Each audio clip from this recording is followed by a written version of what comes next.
बता रही मैया कि बेटा इस जग में प्रतिव्रता नारी कौन है? धीरज धर्म मित्र और नारी और आपद काल परख यही चारी। ये चार चीजें धीरज धर्म मित्र और स्त्री, ये चार विपत्ति में परखी जा सकती है। इनकी अगर परीक्षा लेनी है तो पता चलता है विपत्ति में। वैसे हम खुद धैर्यवान हैं, लेकिन थोड़ी सी विपत्ति आई तो रोने लगते। काहे के धैर्यवान है? धीरज खो दिया।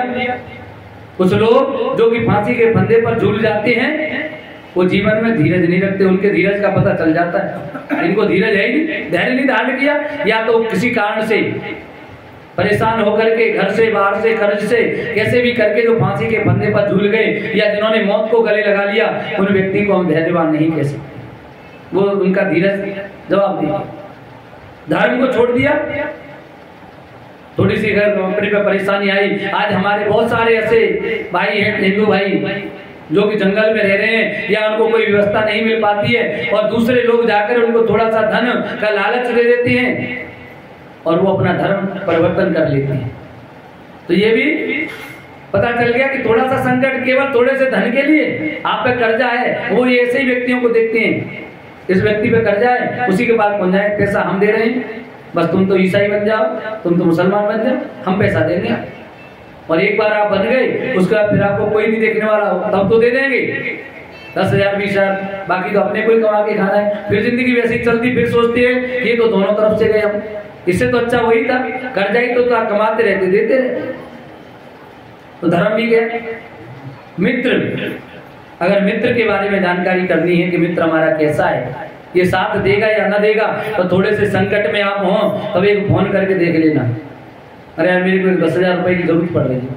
जो मित्र ये कहते हैं ना, अरे तू चिंता क्यों कर रहा है, तू मांगेगा तो प्राणों दे दे, उससे आप थोड़े से एक बोतल खून की बात कर ली, एक बोतल खून चाहिए बस, प्राण जो देने के लिए तैयार है वो एक बोतल खून नहीं देगा, है प्राण रहने दो तो बस एक बोतल खून दे दे। तब पता चल जाता है कि कौन कैसा मित्र है। मित्रों की उस समय पहचान हो जाती, संकट में पहचान।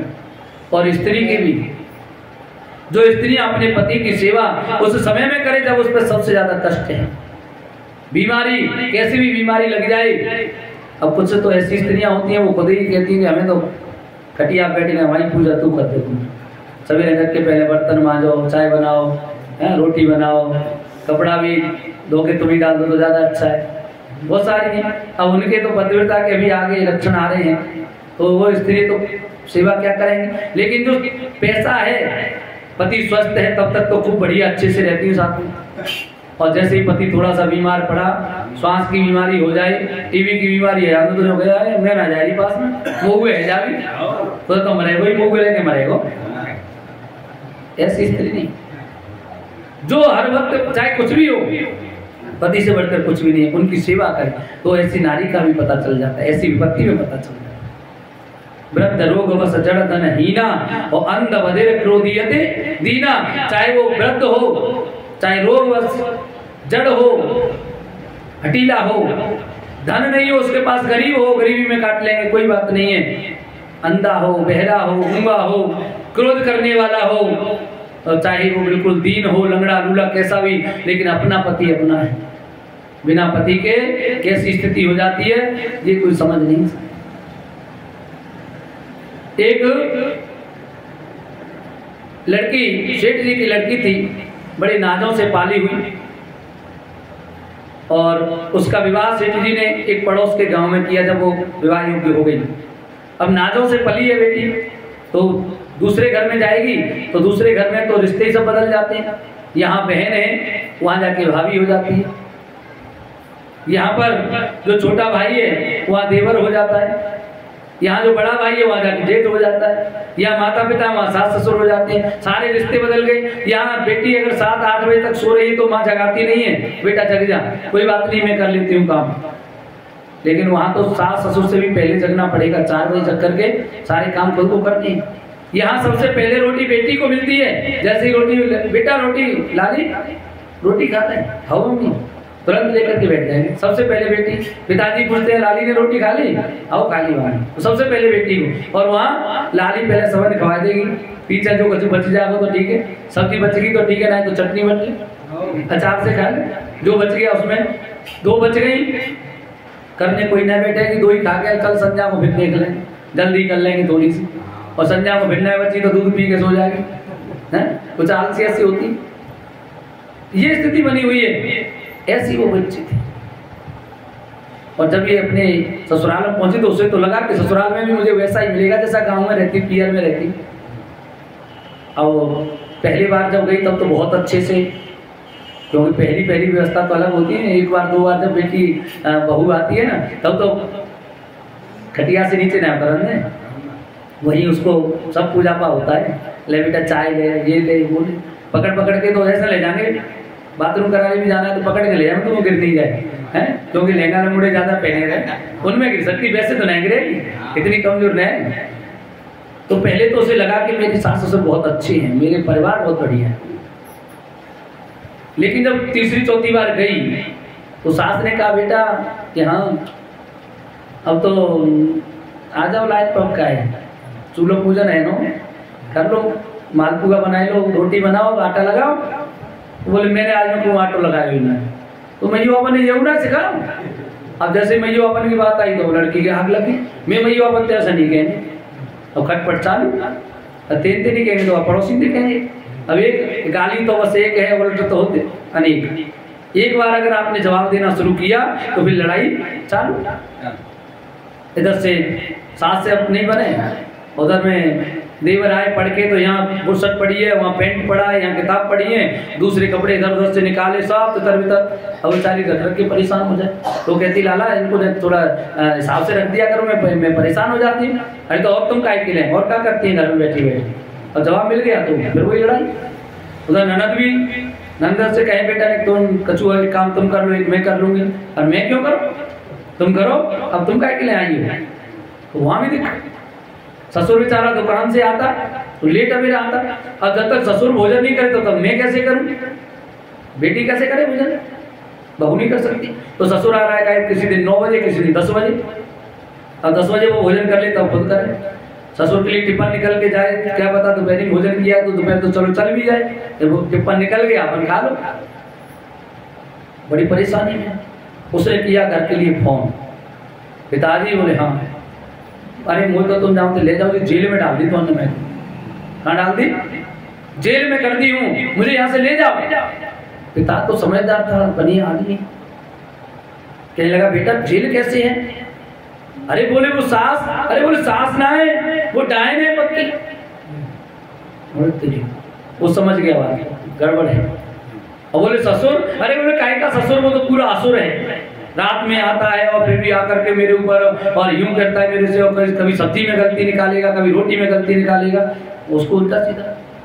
तो बेला तेरे जो देवर हैं, अरे पिताजी बहुत हालत खराब, सबकी हालत खराब, बोले सब बेकार, बोले पूरा घर बेकार, वो तो ले जाओ। तो ठीक है। अब पिताजी ने बच्चे को भेज दिया, बच्चा आया और इधर लड़ाई दंगे को देख करके सास ससुर ने मन बनाया लो कि कब आवे वो कब यहाँ से जाए। आदमी ने भी कह दिया भैया तू ले जा, हमें ना ऐसी राग ना चाहिए, घर में लड़ाई हो रही है क्या मतलब। तो लड़का जैसे ही आया ले आया। अब लड़की घर पे रहने लगी तो 10, 8, 15 दिन तो सब लोग, और बेटा लाली आ गई, हाँ आएगी, और सब घर पे ठीक है, हाँ सब ठीक है बढ़िया, वहाँ सब ससुराल में सब बढ़िया है। तो कुछ दिन तो बात देखी रहती है, कोई बात नहीं। लेकिन जब 15 दिन निकल गए तो 15 दिन बाद जैसे मंदिर में जाए पूजा कर रहे तो पुजारी जी पूछे लाली हो तो बहुत दिनों से आ गई है, मगर आई ना ले पंडित जी तुमने का मतलब आ जाएंगे दोनों, तो भारी पड़ रही हो। अरे लाली बहन तो पूछी वैसे, अच्छा तब तक तो कोई बात नहीं। अब अड़ोस पड़ोस वाले पूछने लगे लाली का लड़ाई दंगो है वो ताते अगली बार मेहमान आए ना ले कितने तू पहले कब नहीं रही, क्या बात है। तो उनसे भी यही बात, तुम्हें क्या मतलब, मैं तो माँ बाप की रोटी खा रही हूँ। अब महीना 2 महीना भाई तो सबके खटकने लगी, घर में भाभी कहे अब तक तो ना जी मैं जा काम कर लो, ना जी मैं जा कर लूँ। अब उल्टा काम, भाभी खुद कहते हैं तो बेटी बेटी का करें ना सब्जी अमनिया कर लो, बेटी बेटी का रही है तो झाड़ू निकाल लो, मैं बच्चा ने ठीक कर रही और उसे लगा के तो बड़ी आफत है कि हम काम करना पड़ रहा हो। हर बेटी की ये कहानी है, कोई भी हो, अगर आप अपने माँ बाप के घर पे रहती हैं तो 2, 4, 5 दिन तो खूब बढ़िया मेहमानी मिलेगी, और बाकी बात तो फिर वही काम होना शुरू हो जाएगा। 1 महीने बाद बेटी बहुत परेशान, पिताजी थे क्या, पिताजी मैं तो यहाँ भी परेशान और वहाँ भी परेशान, सबके ताने सुन सुन के परेशान, और मैं तो कल तरह कचू कर जाऊँ। पिता ने कहा बेटा ऐसा कुछ मत करना, आज गांव में एक संत आए हैं, मैं उनसे कुछ तेरे लिए पूछ के आता हूँ इलाज। तो पूछा, बाहर गए, ऐसे कोई महात्मा जी मिल गए सज्जन पुरुष, और सेठ तो सेठ है, कोई मिला न मिला कोई मतलब नहीं। एक भभूति की पुड़िया में भभूति रख करके ले आया और कहा बेटा बाबा ने एक मंत्र बताओ, पर वह मंत्र को परहेज बढ़ो, मंत्र तो ठीक है वो परहेज थोड़ा कठिन है। बोले पिताजी कैसे परहेज हुए, मैं सब कर ले। तो कि देख पहलो तो ये पुड़िया ले जा संग में, और जब पुड़िया में ते थोड़ो थोड़ो करके चाय पानी में डाल के, और जब भभूति में ते तुम्हें सास ससुरों पे घरवाई दियो तो बेसरमी को मनो तुझे प्रेम कर भी लग जाएंगे, पर कि करेंगे तब परहेज तू करेगी। मंत्रो जाओ तो हम कर ले भले, मंत्र तो मैं जप लूंगा लेकिन परहेज तो ही करना पड़ेगा। भाई बीमार होगा उसको परहेज करना पड़ेगा कि नहीं? बोले हाँ कर लूंगी मैं, कोई दिक्कत नहीं। तो अभी 6 महीना तब होंगे, तब तो सास हो तो ससुर हो सब तो एक कवजे में होंगे। बस तो ऐसे ही बताए क्या करूं। तो कि एक तो पहली बात बोलना नहीं है, चाहे ती सास का चूक है चाहे नंद का चूक है, और चुपचाप सब काम अपने आप सास से पहले जग के और झाड़ू पोछा लगाए के भोजन करके चाय लेके जाए सासू को सवेरे, शाम को सुबह तक पाए दबाने सासू की, वो बोलो ना चाहे वो कचू के चुपचाप बस पी रही हो। 6 महीना की बात है। बोले ठीक है 6 महीने की तो बात है, धीरे अब आ गई। और जैसे ही ससुराल में आई आते से सबके पैर छुए, ननद के ससुर के इनके सब। अब तो सबको बड़ा अच्छा लगा कि लोगों में परिवर्तन आ गया। अब जैसे ही रात संध्या का उसने दूध वगैरह सबके लिए किया तो उसने थोड़ी थोड़ी भभूति डाल के और पेट बैठ के सबको दूध दे दी, दूध चाय जो दी सबने पी ली।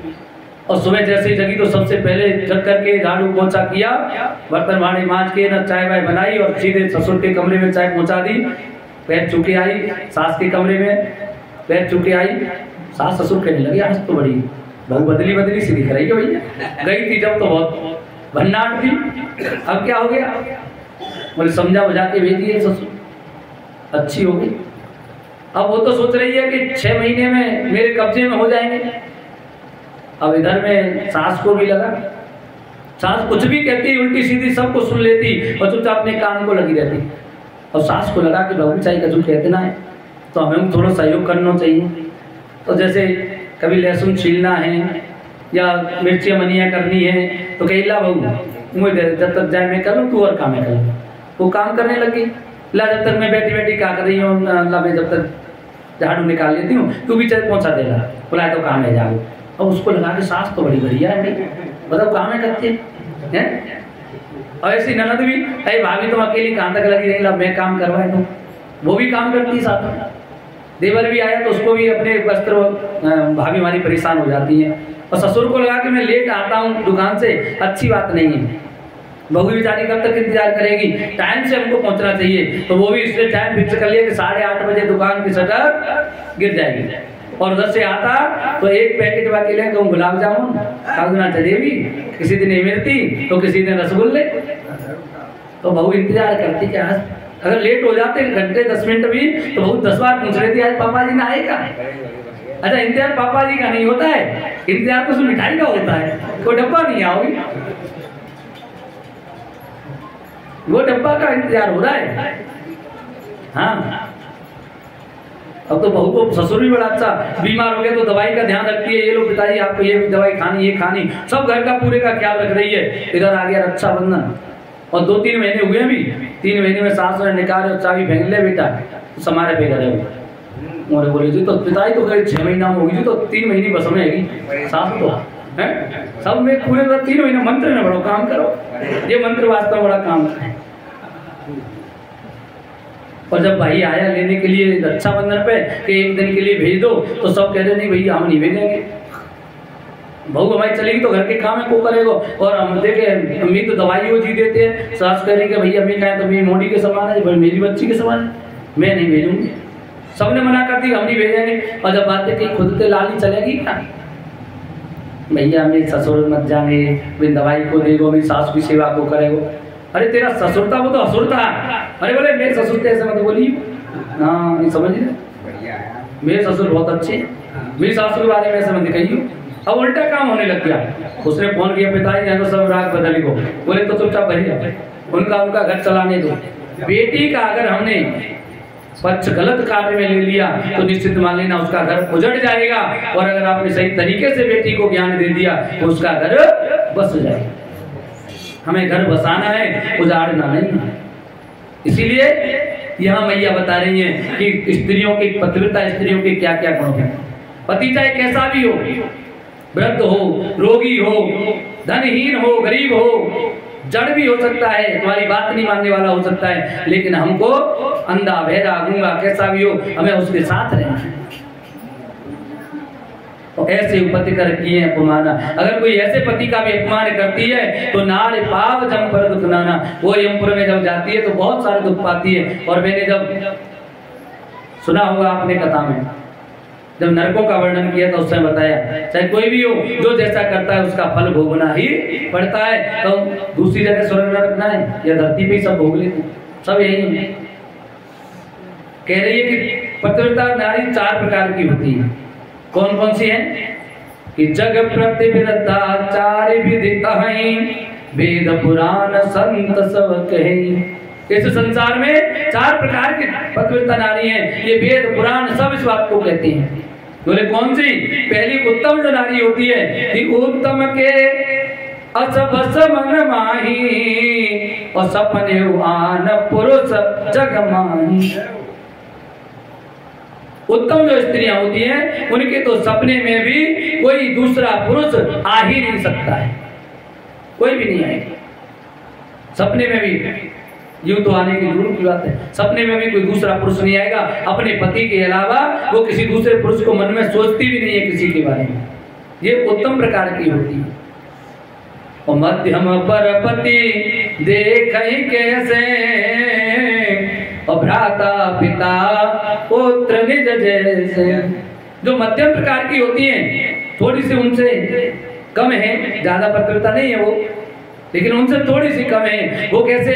वो दूसरों के पतियों को ऐसे देखती हैं जैसे अगर अपने से बड़ा है तो उसको पिता के समान, बराबर का है तो भाई के समान देखती हैं, और छोटा है तो अपने पुत्र के समान उसको देखती हैं। ये मध्यम प्रकार की पतिव्रता स्त्री।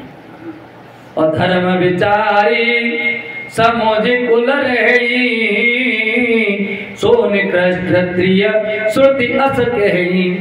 ऐसे वेद प्राण कहते हैं कि पतिव्रता तो बेउम्र, कम से कम डर से ही सही, जो धर्म का विचार करके कि हमारा धर्म क्या कहता है, हमें इस प्रकार के कार्य नहीं करने चाहिए, कुल की मर्यादा समझ के कि हमारे कुल में आज तक ऐसा नहीं हुआ, हमें कुल की मर्यादा रखनी है, ऐसा भय के मारे रहती हैं।